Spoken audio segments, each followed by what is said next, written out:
Agro farm.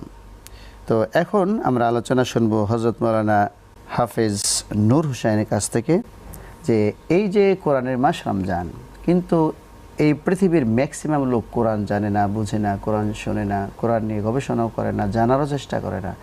কোরআন না পড়ার, না জানার যে বিরূপ প্রতিক্রিয়া, কেমন প্রতিক্রিয়া হতে পারে সেই বিষয়টি যদি আপনি বলতেন। রব্বুল আলামিন মানবতার কল্যাণের জন্যে রসুল প্রেরণ করেছেন, স্বলক্ষ নবী রসুল, এবং শান্তির বাণী, সমাজ সংস্কার, জীবনকে জান্নাতময় করার জন্য যে শান্তিময় কোরআন নাজিল করেছেন, সে কোরআন আজকে আমরা কোরআন থেকে অনেক বেশি দূরে থাকার কারণে আজকে ব্যক্তি থেকে শুরু করে রাষ্ট্র পর্যন্ত আমরা সবাই অশান্তির বেড়াজালে সবাই বেরিয়ে আছি। রব্বুল আলামিন সূরা ফুরকানের মধ্যে বলেন, ওয়াকাল রাসূল ইয়া রব্বি ইন্না কওমি ইত্তাখাযু হাযাল কুরআনা মাহজুরা।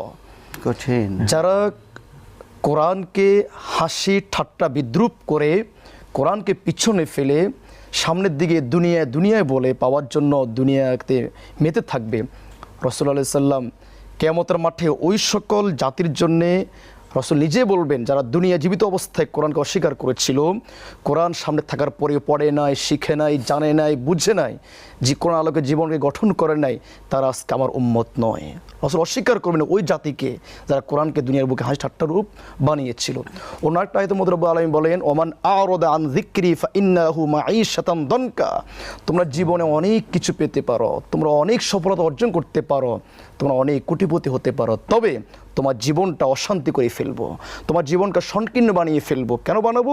তোমার সাথে কোরআনের সাথে কোনো সম্পর্ক না থাকার কারণে, তুমি কোরআনকে না বুঝার কারণে, তুমি কোরআনকে না শিখার কারণে তোমার জীবনটাকে আমি সংকীর্ণ করিয়ে ফেলবো। অত্যন্ত সুন্দর বলছিলেন যে আমরা বলতে পারি যে কিয়ামতের দিন যারা কোরআন বিমুখ লোক ছিল তাদের বিরুদ্ধে আল্লাহর রাসূল সুপারিশের পরিবর্তে মামলা দায়ের।